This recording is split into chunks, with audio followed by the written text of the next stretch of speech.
computer, and you're good to go. All right. Well, let's hope this doesn't turn out to be really ironic because I'm terrified right now. But that's the point, right? So, and I'm so much better on paper. So here are my notes. So if you see me looking down a lot, there's a reason, because I'm a writer. I am not an orator.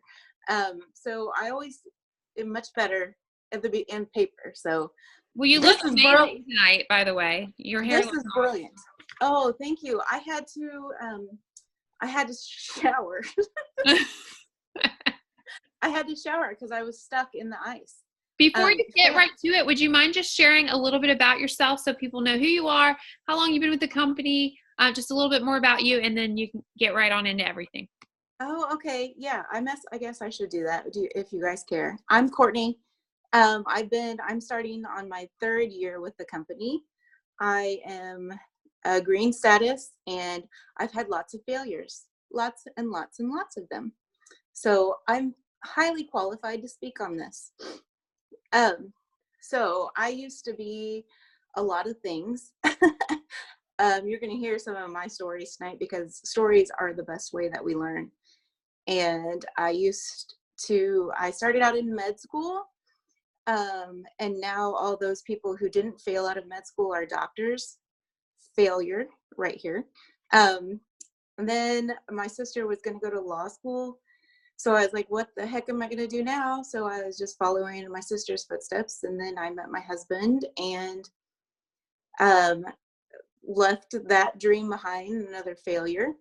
So because I didn't want to work 80 hours for the best part of my life. Now I'm working like 3,000 hours, I think, in a month or in a week. Is that how it works now? But it's a lot more fun. So lots of fails. I taught high school for a while, left that.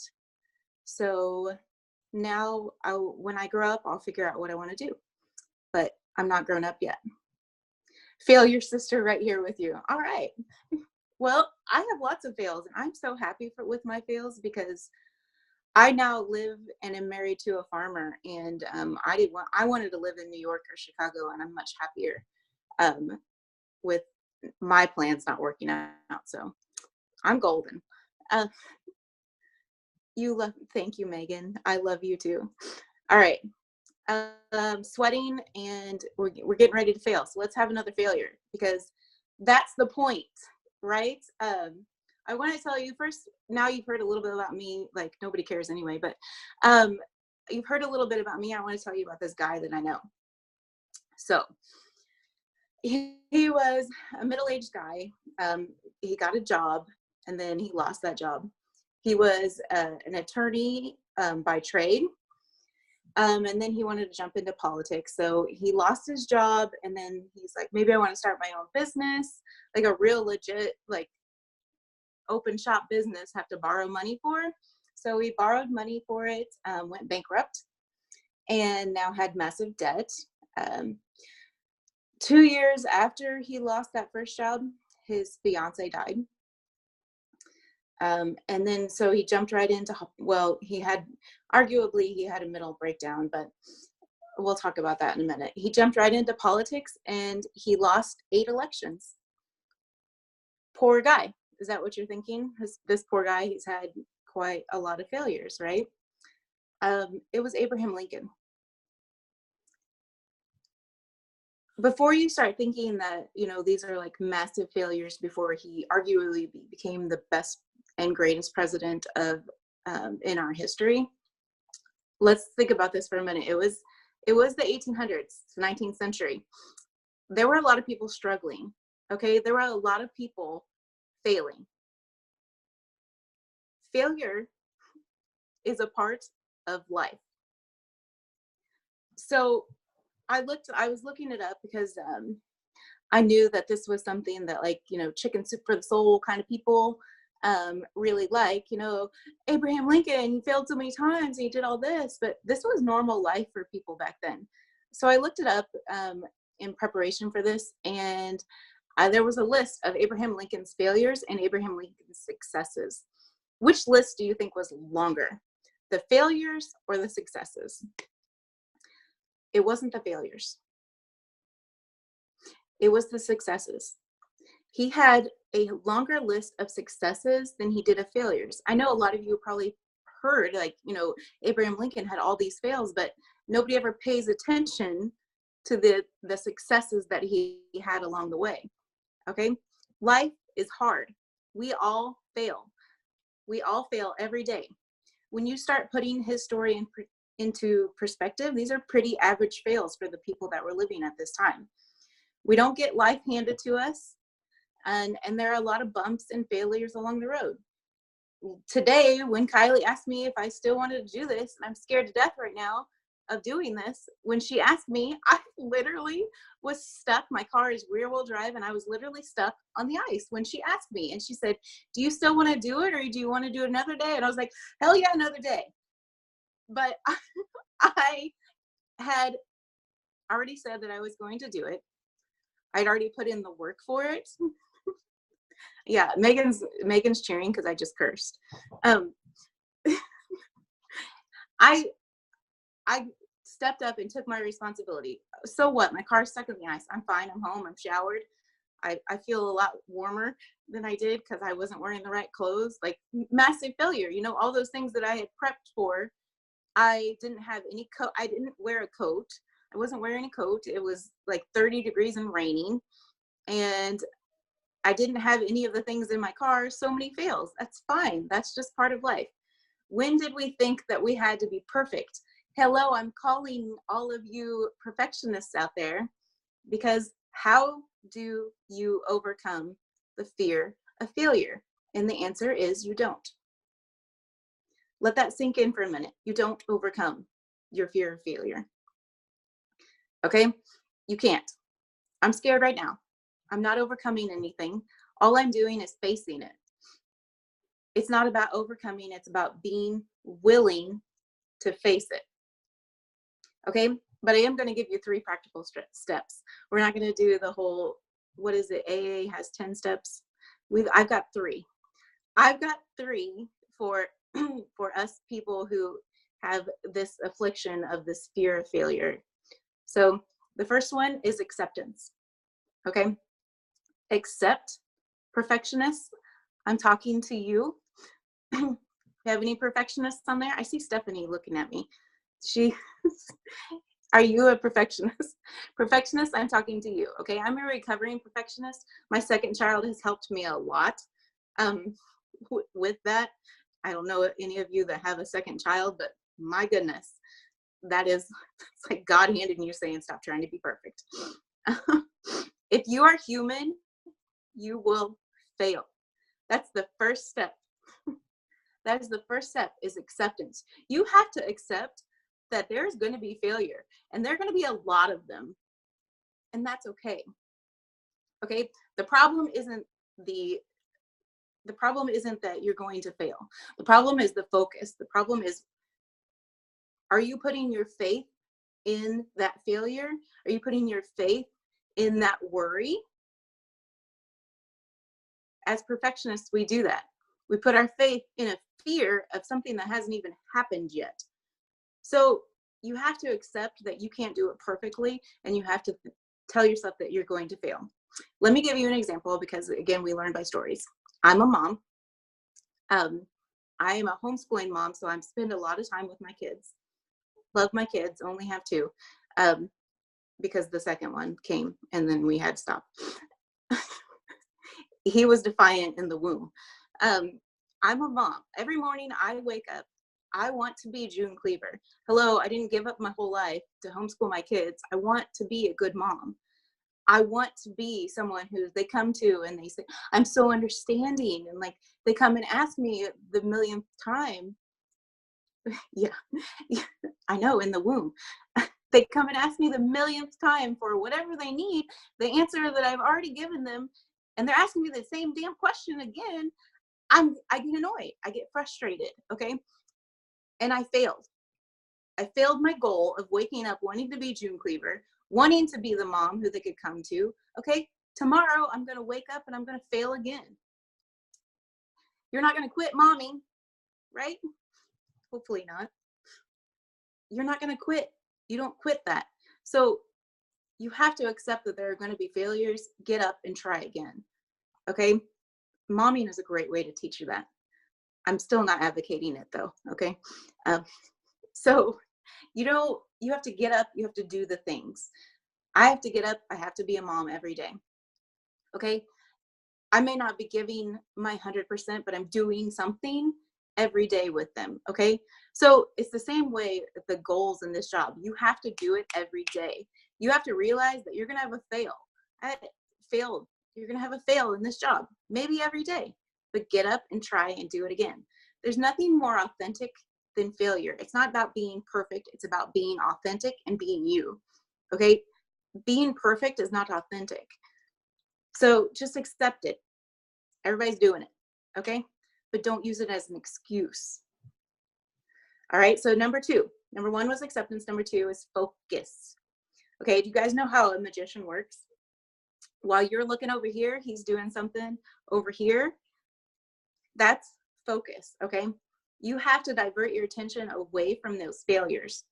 What if anyone in the 19th century, Abraham Lincoln, had focused only on the failures that he had?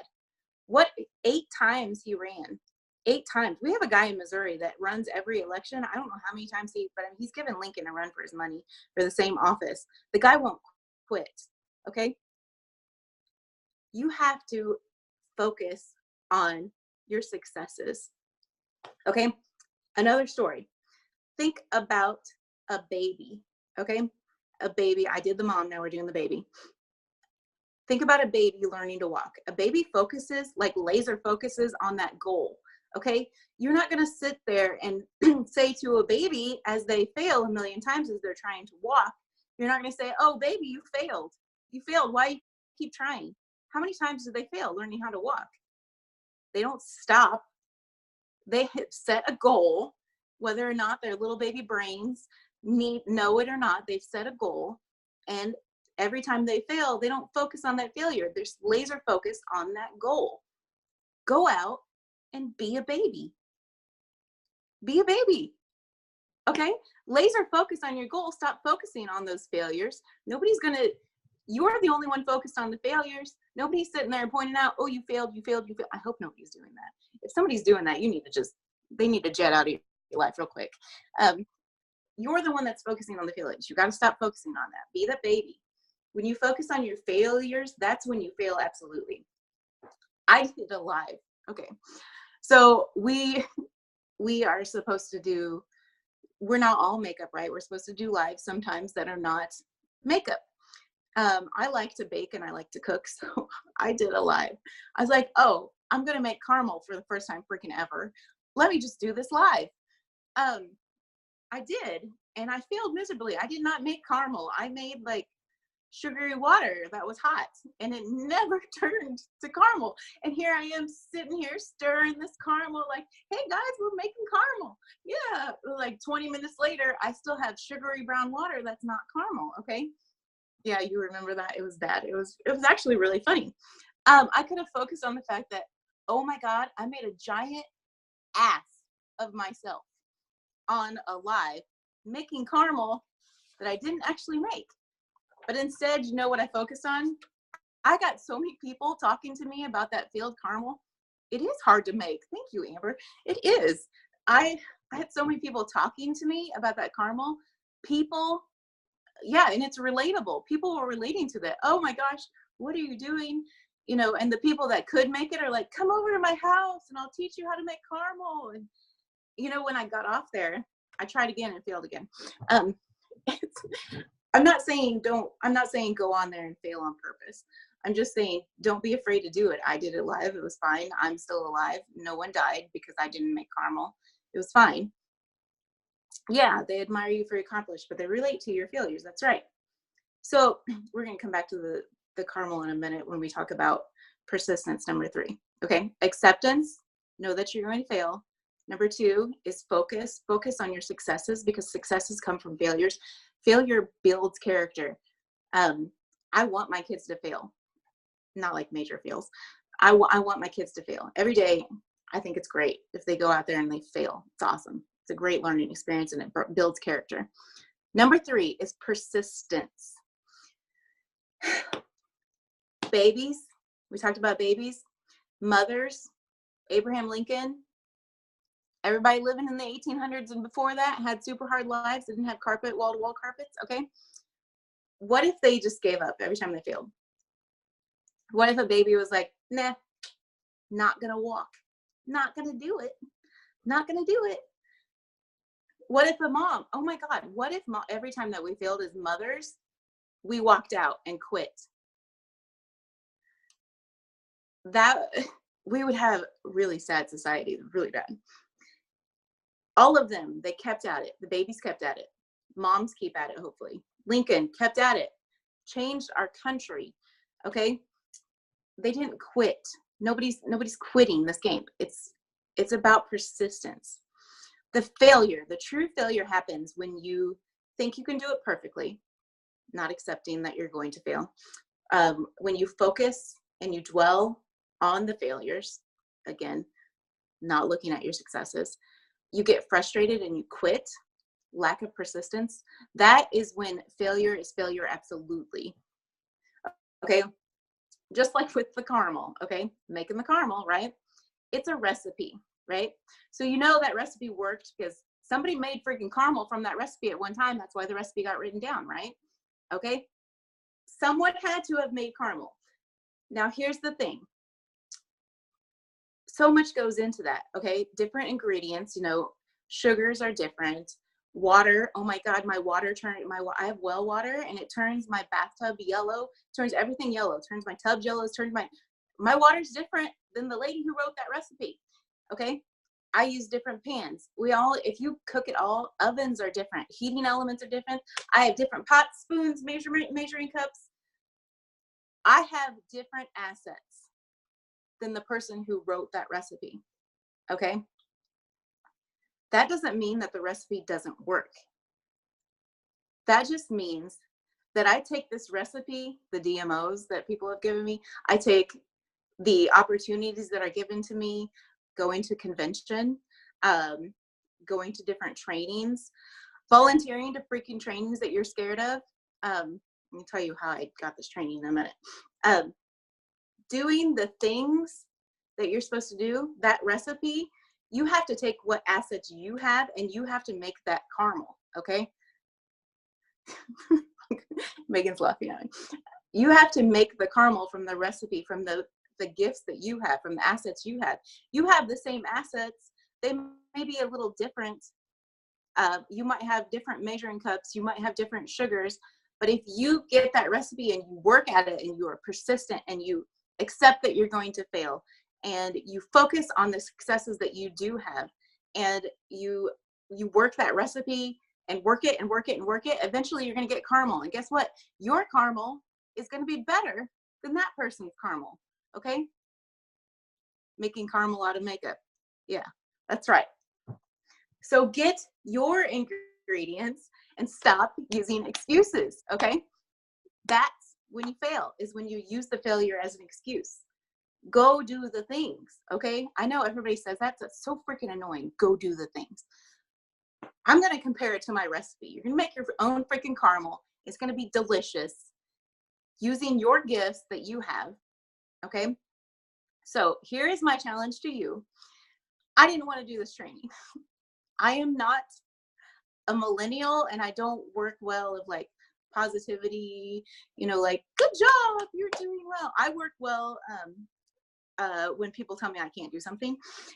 And so I didn't want to do this training. And my sponsor came to me and says, okay, you guys need to go. There are she has 5 of our regular elites on her team. And she came to all of us and she said, go volunteer for Kylie's trainings. I'm like, what do I have to say? But then she said, you can't tell people on your team to go out. I'm not a millennial. I'm like right on the cusp. You can't go tell people on your team to go do something out of their comfort zone if you're not going to do it. I was like, oh yeah, that's true. I still wasn't going to contact Kylie and I still wasn't going to say anything. I was like, yeah, that's true. Good for you. She kind of got me there. She like got really on the cusp of there. And then she told me, she's like, Courtney, you won't do it. I know you won't. I don't believe you will. Okay. I sent Kylie that message. I said, okay, Ashley says that I won't do it. So I'm going to volunteer for her training. Okay. I may have failed, and that's fine. But I did something outside of my comfort zone, because I'm telling a whole bunch of people that they need to go outside their comfort zone. And I can't do that. I can't tell people to do something that I'm not willing to do. So I'm going to challenge everybody left on here to go to Kylie and say you want to do training. So that's what I've got for you. Do the things. And what I mean by do the things is make your own damn caramel, okay? Use the recipes that you have, use the things that you have, and go do it. And that's what I've got. And sorry about all the cursing, but I was stuck in the ice today. So it's a cursing day. I'm done. I love you. You're cool. No, I love that. That honestly helps me, because the Atta girls, like, I remember hearing somebody one time say, like, people don't need a cheerleader, they need a coach, you know, like they need somebody to walk them through the crap and help them find a way to do it better.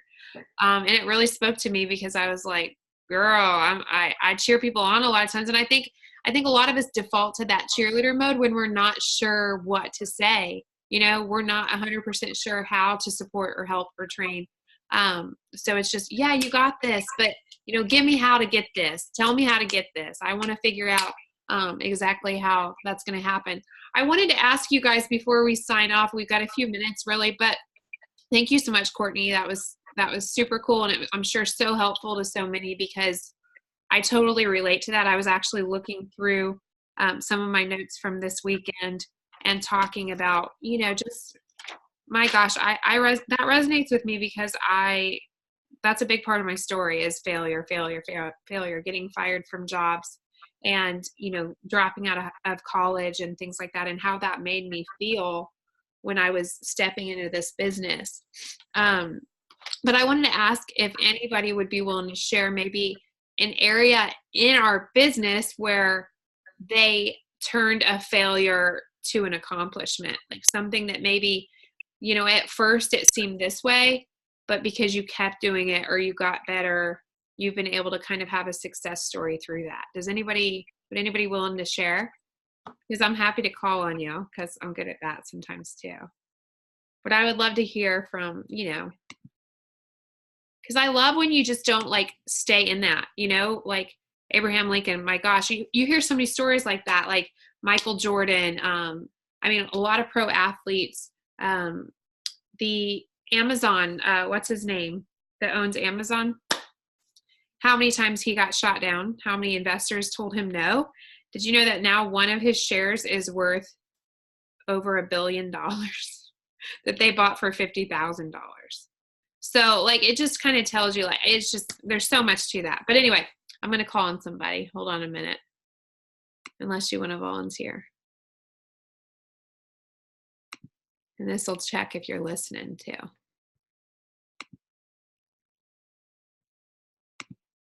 Christine LeBlanc. What you doing, sister? Why did I know that you were going to call I just me? knew. I'm like, oh my God, if she calls my name, I'm drawing a blank. I couldn't think of anything. You literally delivered a speech about this. I know. I know. No, I think that, like, for myself, I'm getting myself out of a rut right now. I mean, I got to elite green status, and it's kind of like all gone downhill since then, but I'm rebuilding, and I could have just said F that and go on my merry way. But no, I'm building myself up again, and it's not easy, but yeah, I loved tonight's Zoom. I mean, it was really good. I loved how she talked on, like, stop trying to be perfect. I mean, if we want to be relatable and attract people, we have to show like our weaknesses and just everyday failures. Mm-hmm. Absolutely. I completely agree. I feel like, so much of what I've been hearing lately is to kind of work sloppy until you get there. And I honestly feel like when I look back at the way I worked my business, it was such a disaster and so full of mistakes, but I made a lot of mistakes really quickly. And I think that's, that whole success loves speed concept, because you're going to make mistakes anyway. So why spread them out, month to month, when you can just get it over with and rip the Band-Aid off, like, any of y'all ever had a Brazilian wax? Okay. Like, you don't want her to pull the strips off slowly. Like, you want her to get in there and get it done, because it hurts. It's painful. It's hard to fall down, but the faster that you can get through that, the faster you can move forward. I heard something this weekend, and they were talking about that, having an employee mindset versus an entrepreneurial mindset. And I hadn't ever really thought of it this way. I'm trying to find the exact spot. Yeah, so exact spot in my notes, but I kind of posted something about this yesterday anyway. But, employee-minded people typically give this business 2 weeks, which is crazy. So if you guys ever notice, you'll bring somebody into the business and you've barely introduced yourself and they've already quit. And that's so frustrating. That's why success loves speed in our business. That's why Eric Worre teaches us to try to bring in 20 people in a 30-day period, 20 workers, 20 people that are actually open to the business, because kidnappers aren't really going to get us anywhere. But an employee-minded person giving us 2 weeks, because as soon as they have that first failure, they're saying, oh, it's not going to work, I'm going to go ahead and quit. But an entrepreneur understands that for a long time in this business, and Christine, I'm sure you can relate with, hitting that peak and then feeling like, oh my gosh, I've got to rebuild. That was hard to hit in the first place, right? I mean, it's not easy for a person to hit green status. Otherwise, everybody would do it. But you hit that, and then it seems to fall apart. And then it's like, can I exert that energy again, or keep exerting that energy to really sustain some momentum here? So an entrepreneur understands that they're going to get underpaid for a long time to get fairly paid for a significant time, right? Like, all of a sudden you're like, okay, well, I'm making it decent. I know people in this, like, they're making $2,000, $3,000, $4,000 a month. That's a fair amount. You're working from home on your phone. It's not the worst, but you do that for a significant amount of time, but then you get overpaid for a lifetime. So most people, unfortunately, in this business cannot get through all the mess in the middle of that, because they have an employee mindset. They're saying, you know what, I might as well go out and get a job where they're going to at least pay me this much per hour or this much per year, where nowhere else in the world do you have the potential to earn this type of money. But most of us just haven't gotten past that underpaid and fairly paid point yet. Yeah. So, another thing Eric said is you're being paid what you deserve right now, because you will eventually be paid more than what you deserve. Like, it's just kind of the way that this business works. Yeah. It struck me. I hadn't ever thought of it that way. The flu hit. Yeah. It's so easy to make excuses. And, and it's also so easy to listen to these trainings and hear that and say, yes, that's me. Yes, I've had those failures, and I know I don't have to be perfect, and I know that I can move forward. But then what happens is, if you don't take some sort of action within the first 48 hours of hearing that training, guess what's going to happen? It's going to get archived in the library, and you're never going to do anything with it. You're going to say, oh, I knew I could do that, but now, I've got to do this today, and I've got to do that today. And and it just keeps getting pushed toward the back burner. So one more, and then we'll close off. I'm going to, you know what? Let me see here. Is she still on? Dun, dun, dun, dun, dun, dun. Who do I want to call on? Anybody want to raise your hand? I know of certain people's stories, so it's easy for me to call them out, but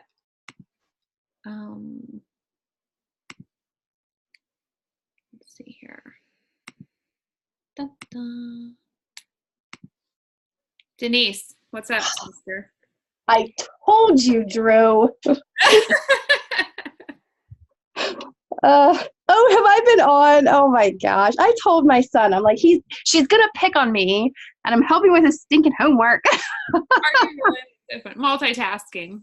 Oh my gosh. Okay, so can you tell me the question?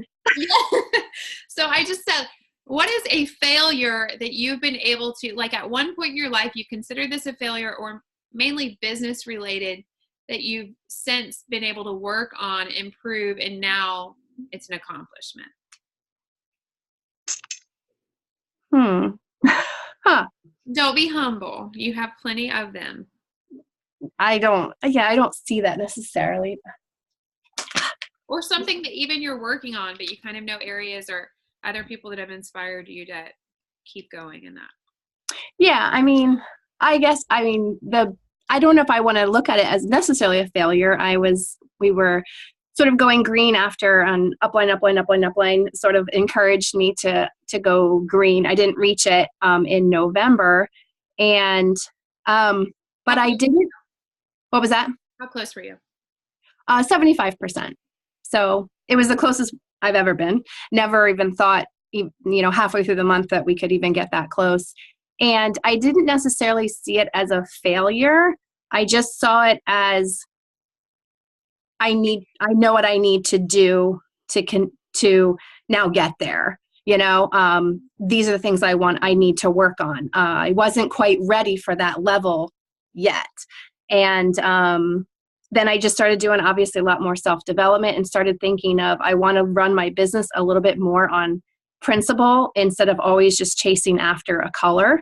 And if I run my business more on certain principles, I'm going to get there, and start believing in myself and believe in the people around me. So absolutely, I love that. I don't know if that's what you wanted, but no, it's great. I heard Whitney husband say something similar to the other day. She said, 6 years ago, 5 years ago, I can't remember when she joined, but she said she married the process and divorced the results.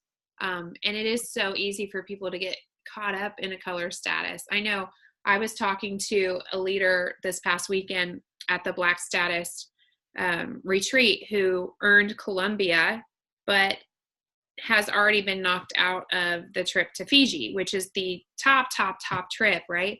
Which I was like, oh my gosh, that's hard. Like in the first month, because January was hard for some people. And she said, you know what? She said, I'm okay with it. And I said, that's awesome. And I said, what changed? And she goes, I saw myself pushing and pushing and pushing at the end.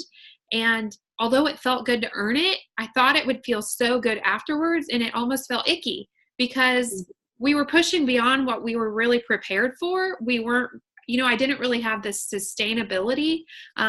We needed to rebuild. We needed to do some things in there. And she said, and I felt really self-serving. And if you knew this leader, oh my gosh, she's the least self-serving leader I've ever met probably. But to her, it just didn't even feel like her, and she said, so this year, instead of focusing on, oh my gosh, I have to hit Black Status every single month to earn this trip, she said, I changed my focus to, I want to help as many people to promote as I can. And she said, and I know that, that those trips will come with time because I'll be building a more solid team.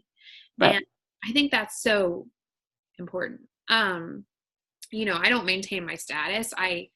At one point it seemed easier than what it seems now. I know 2018 for our team, there were a lot of people that kind of lost some steam, but what I realized is it wasn't so much, oh my gosh, they once were amazing and now they quit, as it was, we were kind of falling back down to the level of, influencers that we had. You know, Eric Worre put it as people that show up every day, people that inspire action, people that, you know, work in the face of adversity, people that have a big vision for their company, which are those entrepreneurs, you know, not your employees. And there are a lot of employees within our team, people that are thinking, you know, if I'm not getting paid by then, I'm gone. So those people will leave, those people will come and go all the time. But what we are looking for is people that are hungry, willing, people that are showing up on team calls like this, people that are willing to step up and coach a team call like this, even when it doesn't necessarily always serve them, because they understand that bringing value to the business is bringing value to our brand overall. And anytime that you're willing to help other people, it always comes back anyway. But I kind of, you know, I just left feeling so much more inspired, because I thought, you know, it isn't about just like, I've got to hit this level every month, and if I don't, then I've lost everything, or I'm not as good as I once was. You know, how can we better train and support our teams to reach their goals, so ultimately reaching ours will be nothing. It won't even be an issue. Thank you so much for sharing that. Thanks. Basing on principles rather than colors. Absolutely. And it doesn't mean, you know, I think a really common misconception in our business too is slow and steady wins the race. You know, as long as I don't quit, I'll never fail as long as I don't quit. And although that's true, it's kind of an excuse, right? It's an excuse for us to move slow. I want people to make money. Like, I want people to, you know, have a sense of accomplishment. I don't want you to be here, you know, 5 years from now and still barely, you know, hitting a qualified rank for the month, you know? So if we can speed up the process, but still be focused on the process and not the results necessarily, I think we'll see a lot change over this year. I know I am more excited about 2019 than I've been in a while. And in the 4.5, this will be my 5th year in May that I'll be with this business. It seems the uneven years are always the best ones. I don't know why that is, but there's something to that. So I think this is going to be another year of momentum and growth for our business.